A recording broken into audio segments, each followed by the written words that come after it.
we go. Good evening, my beautifuls here on YouTube. It's nice to see you, Sonia. Good evening, good evening. I got your little treats. Come here, don't come here. If you guys haven't, I came in today. You guys gotta see this. Hi, maintenance. Oh, she got her little paw hurt today. She's with the crying. She had little tears streaming down her face. We were over, for her play date, and she got a little too close to the door, and she did the tiny little thing, and somebody didn't see her, and they opened the door on her paw, and it gave her a little rub mark right there on one of her little paws, and she just went, of course, Mommy ran over there, and she just held on to me, and just, tears just streaming down her poor little face. Oh. But she's all better now. And then when she got home, she got a new dress. So she's super, super duper happy. She's super duper duper happy. So hello, Sonia Outer Banks, JH, aloha. I missed you the other day. Pink and Yellow, Dirty Diana, Melanie, it's nice to see you. Amy, Eeyore Blues, West Virginia Holla Girl, it's nice to see you. Karen, it's nice to have you. Who else do we have? I think that's it so far.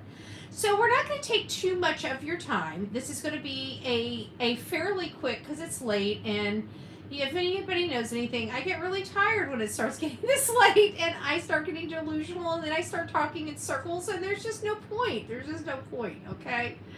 So I figured we'd come here. We'll have a little discussion about the topic of conversation, which is Lilly and Jack Sullivan.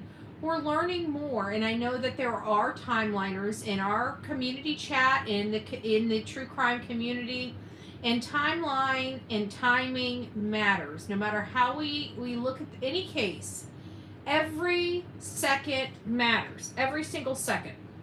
So for purposes of timeline, we now have another place to play. Hey, Tammy. Hey, SRK. It's nice to see you. Hello, hello, hello.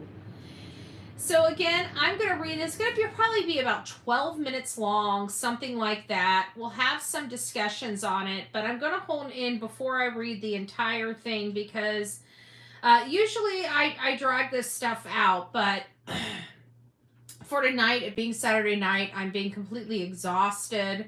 We're going to speed tonight's show up just a tad bit, and I apologize about that, but we are. And we have now learned that the children, so let's just go back so I can do the Reader's Digest in case somebody's new to the case, hasn't heard of the case. We're talking about these two kids over here. I'm putting these two children on the thumbnail because it's a thumbnail I've already designed. And this one's missing. This is Sebastian Wayne Drake Rogers. This child is deceased. Her parents are in jail in Jacksonville, Florida. But these two kids over here are the children that we are going to be discussing. This is Lily. She's 6 years old. This is Jack. He is 4 years old. And they went missing on May 2nd. They were reported around 10 a.m. on May 2nd as being missing. And when we first started getting into this case, a lot of people naturally suspect the parents. And statistics prove that, it's not a wrong assessment to initially make. And that's why it's so important that people follow the National Center for Missing and Exploited Children. It is the gold standard. That's why you always turn the house, the last known place that the child has been, and or their bedroom, into a crime scene. It's good practice. It's good procedure. It's good protocol. And so many times that one simple task is omitted when we have initial missing person cases. Now, we learned from the bus driver that they were last seen on April 29th. getting off the bus, which was a Tuesday. That next Wednesday they were out of school. The Thursday they were called in sick. Friday they were reported missing. That's kind of the timeline. So we were very, very shocked to learn that family members were seen with the children out in public on May 1st when they were allegedly home sick in bed. And it was further stated because Daniel himself spoke to media and indicated it wasn't just family members. It was him, Malehya, their daughter, their shared daughter, Meadow, and the two children, Lilly and Jack. They were the ones that went out, which was again surprising because this is the first we heard of any outing on May 1st. We were told the kids were home in bed sick. So again, some suspicious situations just with that alone, but I digress. For timeline purposes, 3:17 p.m. is some more information that the RCMP has finally released. So Lilly and Jack were seen alive on May 1st at 3:17 p.m. So from 3:17 p.m. on May 1st to 10 a.m. on May 2nd is our window of what happened to these children. Now, by the fact that these children were seen on the 1st, it does give more weight to the parents' statements that the children disappeared the morning of the 2nd. It doesn't mean that that happened, but it doesn't mean that it didn't happen. All it simply means is that these children didn't disappear on Tuesday or Wednesday. We do have them alive and with their mom and stepdad at 3:17 p.m. in New Glasgow, which is about 18 to a 20-minute drive from their home. So now that information is out for the timeliners out there, I wanted to get that out so you guys can log that. I will be logging that as well, because what you want to do whenever you're doing these true crime cases, if you're logging the timeline, you want as much of a specific timeline as possible so you can see the gaps in time. And so the more stuff you can plug in, very, very specific, 3:17 p.m. So now I'm going to read this article from CBA News. What began as a frantic search for 6-year-old Lilly and 4-year-old Jack Sullivan was settled into silence that gripped Lansdowne Station. It just blows my mind that there's absolutely nothing. The RCMP are now offering new information to the public about the siblings' movements before they went missing. Based on details gathered so far, we have confirmed that Lilly and Jack were observed in the public with family on May 1st. On May 2nd, 2025, Lilly and Jack Sullivan vanished from their home in Nova Scotia. No footprints, no screams, just an open door, their boots gone, pink for Lilly, blue dinosaurs for Jack. For 28 days, Lansdowne Station choked on silence. Then on May 30th, the RCMP dropped a cryptic bombshell. The kids were seen alive on May 1st, observed with family members, but their vague words hide more than they reveal. The stepfather's polygraph test, claimed to be taken, raises chilling questions. What is the RCMP keeping from them? The RCMP's secrecy is key to this mystery. Oh, thank you, Amy M. 1 month. Love you, Betty and Delilah. Her new dress is perfect. Don't forget, we're always talking about it. This is the shirt that Miss Sonia sent. I love it. Love it, love it, love it. It's probably backwards. I'll read it for you. It says, I have a good heart, but this mouth. But you know what? We always forget Sonia for our little fur baby. babies. And she makes custom stuff for your fur babies. Right? Mine says high maintenance. That's a true statement. She was honest for once. Because I cuss a little. I cuss a little. I need that shirt. Get with Sonia. Get with Sonia. Get with Sonia. I like it. I like it. I'll be wearing it tomorrow. I'll be wearing it tomorrow. So,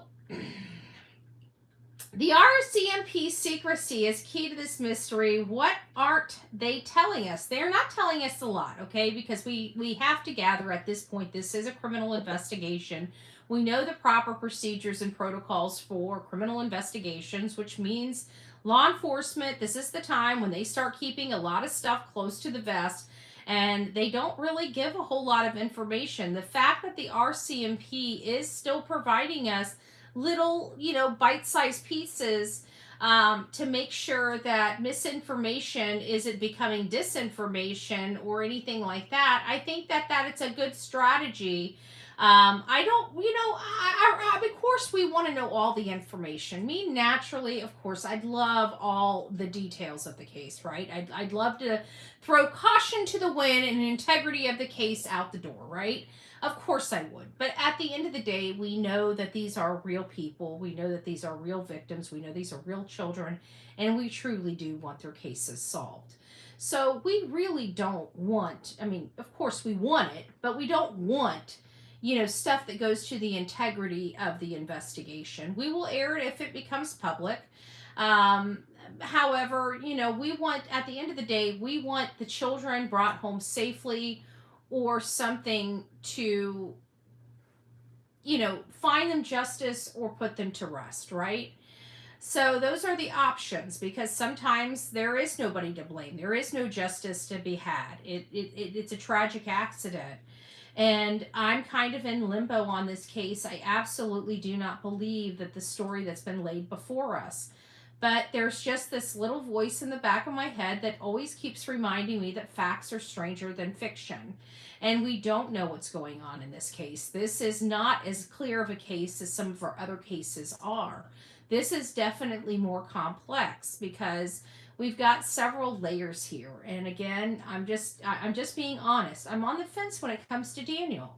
He's got all the boxes in the right place. He allegedly passed his polygraph, according to himself. We have no verifiable reports to dispute it, or even for that fact of the matter to support it. But at the end of the day, we have no reason not to believe him at this point. We don't. People may say, well, he can lie. Of course he could. We all know that going into this. This whole thing about the polygraph could be a bold-faced lie or a complete misunderstanding. He may have been inconclusive instead of, classing with flying colors. We don't know. We don't know. But at the end of the day, I'm just being honest when I say he's hitting all the places that he needs to hit. He allegedly passed the polygraph. He's not the one running off. He's the one, speaking into the camera. But there's still something that just isn't sitting right with me with him. Even with all the green boxes in his favor. There's just still something that isn't sitting right with me, and I can't shake it. So, I'm assuming that it must be my bias with the whole substance abuse and the manipulation and my experiences, right? And so I'm thinking, am I misjudging this guy? I've never really accused him of anything, but in the back of my, publicly, right? But in the back of my mind, we all know I'm side-eyeing him and something ain't seeming right. But at the beginning, I was a little more critical of him than I am now. But at the end of the day, something still, even all those green boxes in the right spot, something is still not sitting right with me when it comes to Daniel Martell. It just isn't. I'm not saying he did anything. I'm not saying he didn't do anything.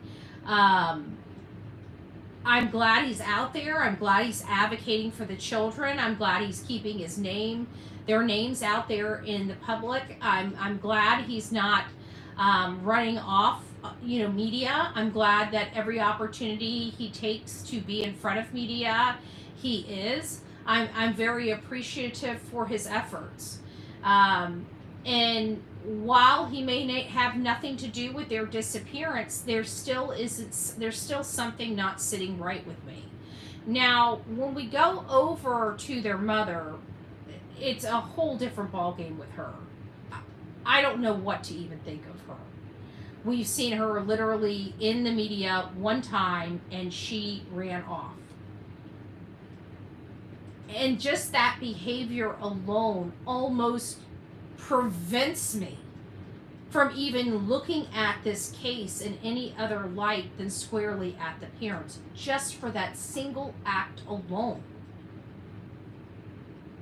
Because what mother would leave like that? I think people judge Daniel by how he just looks. It's possible. It's possible. I don't think he looks bad, though. I mean, you can see the front rotten tooth, but in all fairness, I don't think he looks bad. Had he had people not brought up substances, I don't know if I would have. Well, yeah, I probably would have. The tooth would have probably given it away, but that could have been for poor hygiene as well. You don't really know about those things. So it's just, I don't know.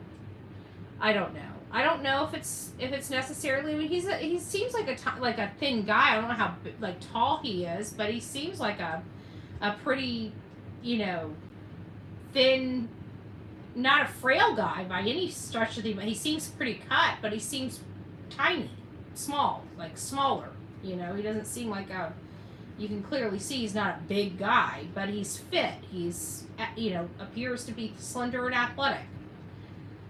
Let him think that. Let him think what? It's been confirmed that he passed his polygraph. Yeah, well, I don't know who's confirmed it. I know that there have been some reports, I think I read in the last couple hours that might even be in this article here. Might be in this one here. But let's get back to this one. So on May 2nd at 10 a.m., a 911 called sparked panic. Lilly and Jack, members of the I got it and then I lost it. The First Nation, the tribal whatever that they're members of, they were gone. Their trailer sliding glass door, it says this one that it was open. It was hung open. No signs of struggle, just their boots. Lily's pink sweater and her white strawberry backpack missing. Jack's brown shirt and pull-up diaper gone too.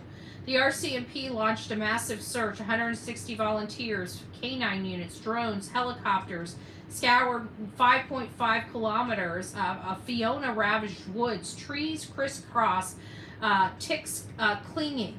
A child's footprint near Lansdowne Lake led nowhere. By May 7th, Staff Sergeant Curtis McKinnon grim words that the kids were unlikely alive. Over 180 tips, 35 interviews by May 7th. RCMP early silence left a void that only grown darker. Then a sudden sighting changed everything. On May 30th, the RCMP finally spoke that they were seen on the 1st at 3:17 p.m., observed in the public with family members, slashing the disappearance window to a mere 19 hours. Corporal Sandy Matew's words, based on details gathered so far, dripped with caution. Video evidence and eyewitness accounts confirmed the sighting. But who saw them? That's a great question. Who saw them? Who confirmed this 3:17 p.m. sighting? Was it the neighbor, a store clerk? The RCMP won't say how they've been able to confirm this sighting. The phrase family member is deliberately vague. And we've said that too because we thought maybe other family members had them. Until Daniel gave an interview stating that they were the ones that were in New Glasgow the afternoon of May 1st. For weeks, the timeline rested on April 29th as being their last proof of life, when the school bus drivers dropped the kids off. Now, May 1st upends all of it. For weeks, timelines are at the heart of missing person cases. So why did the RCMP downplay this as like a technical type of update? The RCMP are begging for Gerlach dash cam footage from April 28th to May 2nd, but won't reveal what hours of video they've already reviewed. Melissa Scott handed over 5 days of footage of her trail cams, 7 additional trail cameras out there in the woods on May 20th. One on her driveway, the others in the woods, and she stated out of all those cams, she saw nothing unusual. But the Major Crimes Unit request suggests they're chasing something specific. And I think that that's pretty interesting because it appears that they're chasing something specific.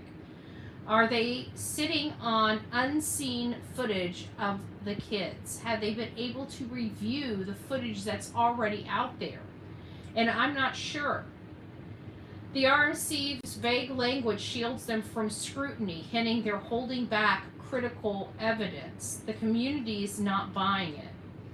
Sullivan children were seen in the public a day before they disappeared. We reached Robert Parker, a warden for the municipality of Pictou County. He is in Central West River.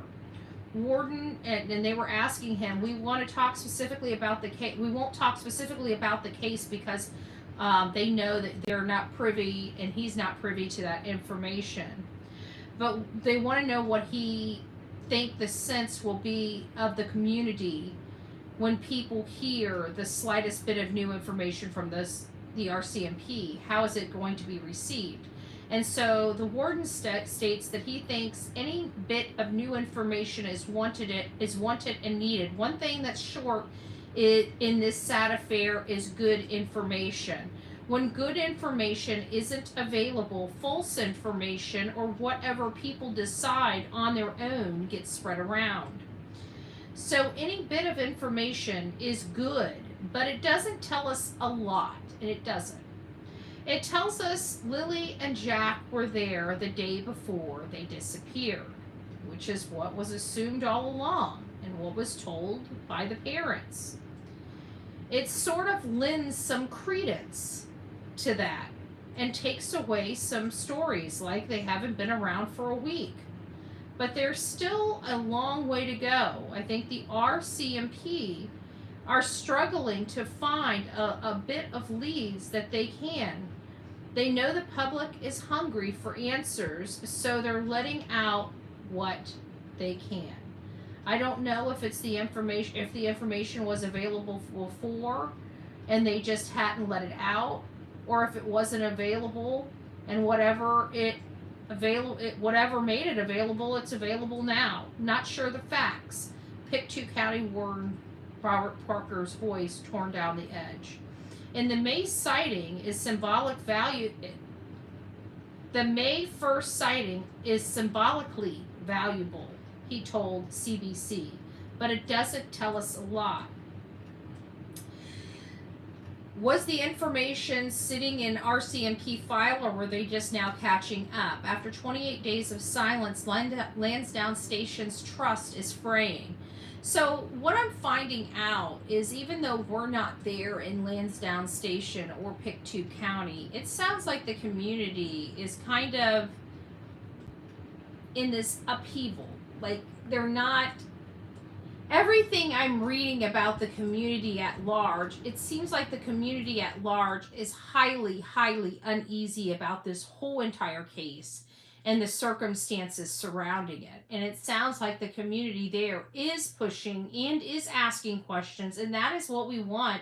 when it comes to missing children in any community. Hey, Patty Lee. Hey, Eric.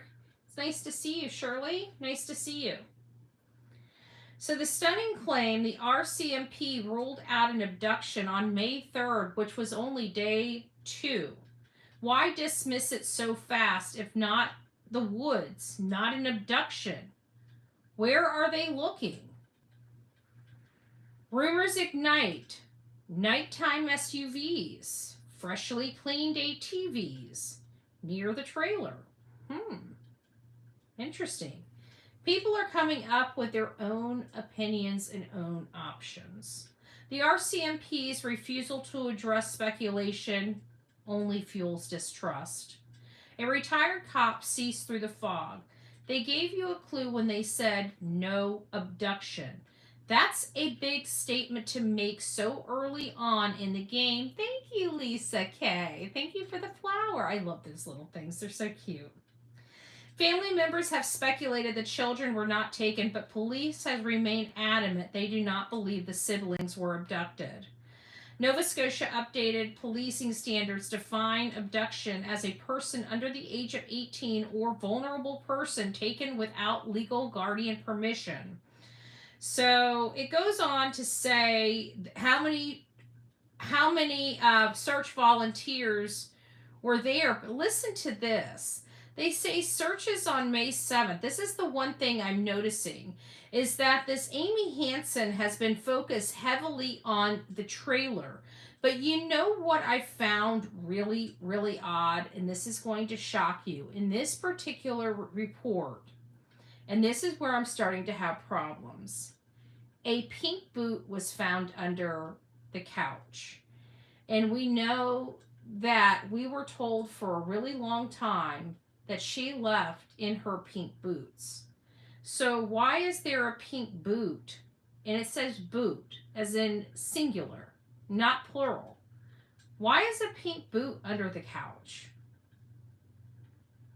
Did the RCMP overlook something, or are they protecting something bigger? Stepfather Daniel Martell says he's cooperating fully. I'm the only one keeping this alive, he told reporters. He claimed to have taken a polygraph test and passed it. CTV and Global News also confirmed it. But the RCMP still remain silent. Polygraph tests aren't admissible in Canadian courts either. So I'm not sure what's going on that or how that is, but it's still an investigative tool no matter how you look at it. But he is not in the clear. The parents' story is cracking. They said the kids were sick at home, but May 1st dash cam footage shows Lily skipping and Jack trailing, healthy, not sick. Daniel May 3rd CBC interview chilled listeners. They were best friends. He said past tense, just 24 hours after they vanished. He listed missing items in uncanny details, despite saying he was asleep and never saw them. Malehya, the children's mother, also, what does it say? Kept them from wandering, but school staff denied it. She said that the autism. Something with the autism, but the school staff denied it. But May 3rd, she fled to Colchester, blocked Daniel, and declared herself single. So she was in Colchester. Now, since then, bringing forward to closer to today's date, we have over 355 tips, over 50 interviews done, and still no resolution. According to the Warden Parker, they're scared. The RCMP is giving nothing. No abduction, no kids. What is left? Theories swirl. SUVs, ATVs, cover-ups. Lily loves sparkles. Jack loved T-Rex. A community clings to hope with stuffed animals and flowers. Why won't the RCMP just tell the truth? I don't think it is that they don't want to tell the truth. I just think that they can't tell the truth. I don't think, well, not necessarily tell the truth. I just don't think they can talk about the case, is the problem.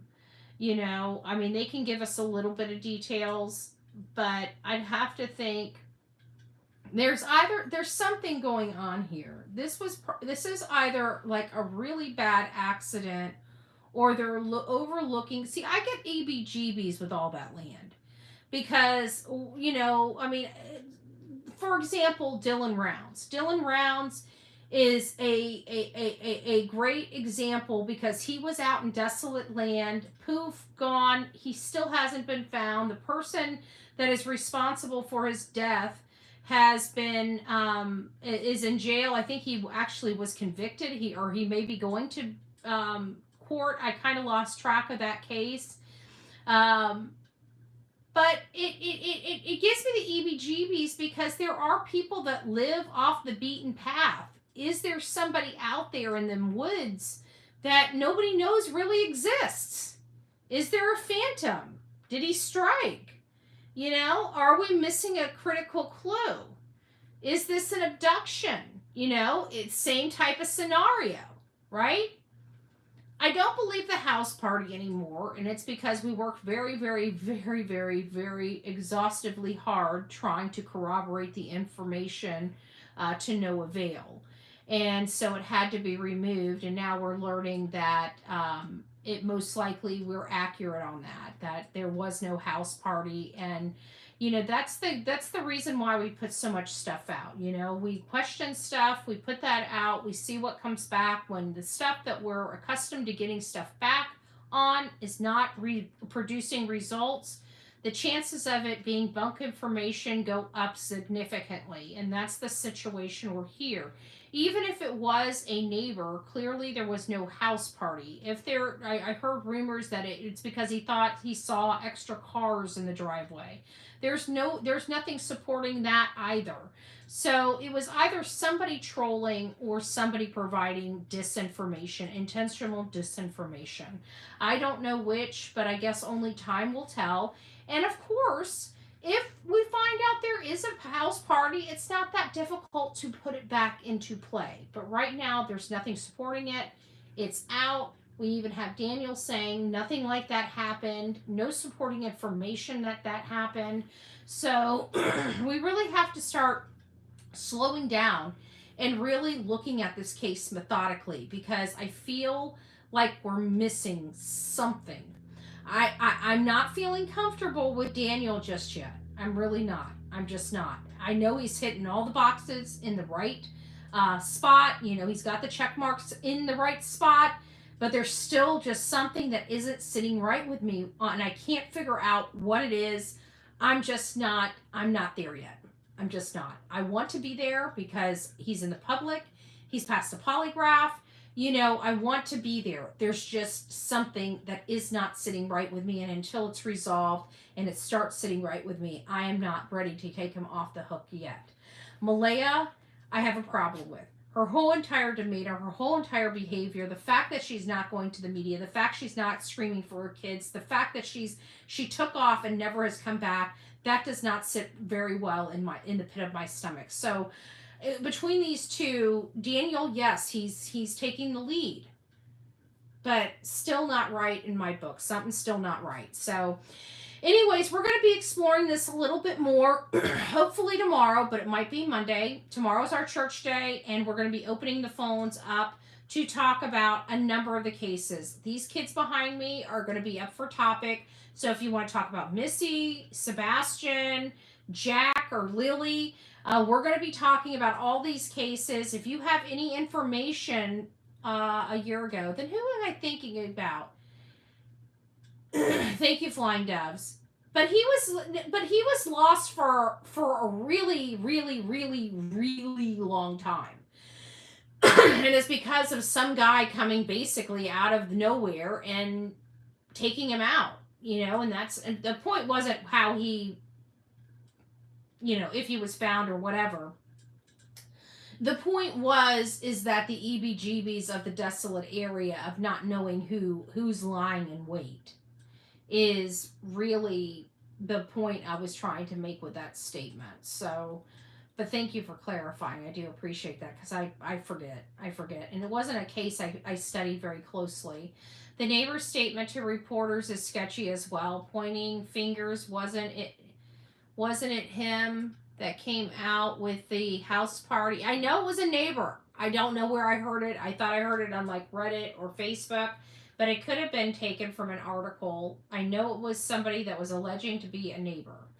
And I've been trying to corroborate it since the day I heard it, and I have been unable to do so.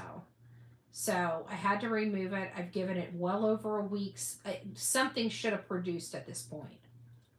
If it was legitimate, then something would have produced by now, and nothing's produced. So, but that's really all I have. We'll be exploring this a little bit more. I anticipate having some more information coming out tomorrow or Monday, especially their renewed efforts for this weekend. We haven't really heard the results of them, or I haven't looked into them. Actually, let me just look here and see if we have any results from the RCMP. But I don't think so. Oh, we do. We do have an update. We do have an update. So ground search efforts were underway today and are planned for tomorrow. So they're planning on doing them tomorrow as well in the area of Gairloch Road, as the missing persons investigation into the disappearance of Lilly and Jack Sullivan continues. More than 75 trained searchers from ground search and rescue organizations, including Colchester County, which is kind of interesting because we're learning about this Colchester County, Pictou County, East Hants, Halifax, Strait Area, Spring Hill, and Pugwash were engaged today in an effort to advance the ongoing investigation and locate Lilly and Jack. Searchers focused on specific areas around Gairloch Road and the nearby pipeline where a boot print was previously located. We continue to ask the public to avoid the search areas to allow trained searchers to do their work. Any future searches will be determined based on course of investigation. So they're still searching for these kids. I mean, kudos to them. I just wish Sumner County would not have given up so easily on Sebastian Rogers. But I guess when the people that are perceived to the entire world as the persons of interest and the suspects in that disappearance are in the pockets or line the pockets of some of the people that run that county, I guess that's why we have the problems that we have where we have them. But I digress. We'll get back to these cases. We'll start hitting them hard and getting a good understanding of where these cases' directions going. But I'm going to tell you guys might want to withhold judgment on the case of Lilly and Jack. Something's not, I don't know. There's just something not sitting right with me on this case. Usually when I look at these cases, I have a clear understanding, or get, as days go on, it gets clearer and clearer. But it seems like in this case, the days that go on, it gets more and more murky.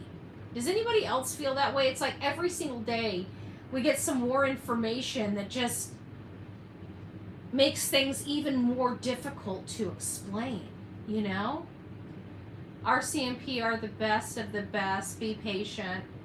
I pray to God that they are, but it just seems like every day, like even like we had the bus driver, we knew the last time they were seen was 4/29, then we get this tidal wave of May 1st, and now, them being out at 3:17 p.m., a really good timeline, and it's like, well, then what the hell happened to these kids, and why is mom running away, and why is things all messed up, and why is Malehya and Daniel fighting, and why is she breaking up with him in the middle of all this when they need each other for strength and support, and just a whole host of stuff.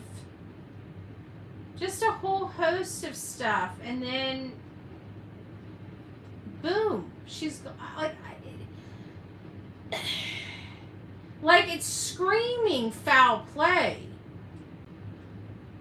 It's screaming foul play, but every single day we come here, we learn something else that just makes you bounce back and forth. Is it foul play? Did these kids run off? Are they overlooking an abduction?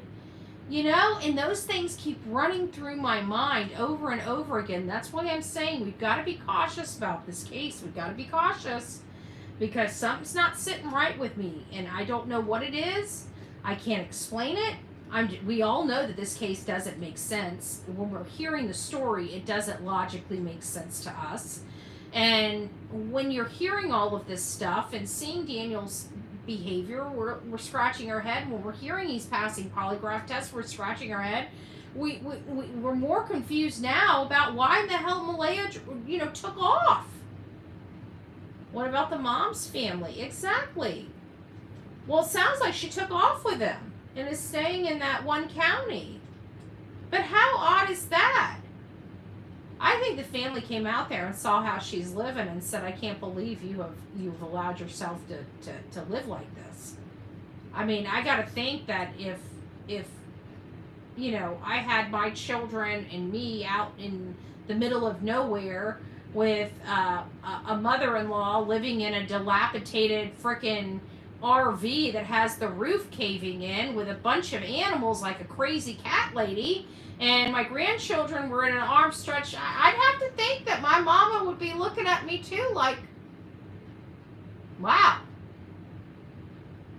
Like, wow. And I was looking through those pictures, the kids too. Look at the last picture that we have of the kids on that. They were at a store and they were on this quad, the four-wheeler. Look how they look. Look at their hair. Look how they were dressed. That's not like all of those other photos that we saw in the reel on their birthdays and other things. They were always well kept, hair brushed, looked like, always dressed to the nines, always in, these outfits, types like this. But you look at that last photo of them in that store, that's a more recent photo. That's from 2024. And that shows kids in grubby clothes, hair a mess, inside a store with their mom. What happened? What happened? Did they really expect no one would be sus about their behavior? I don't know.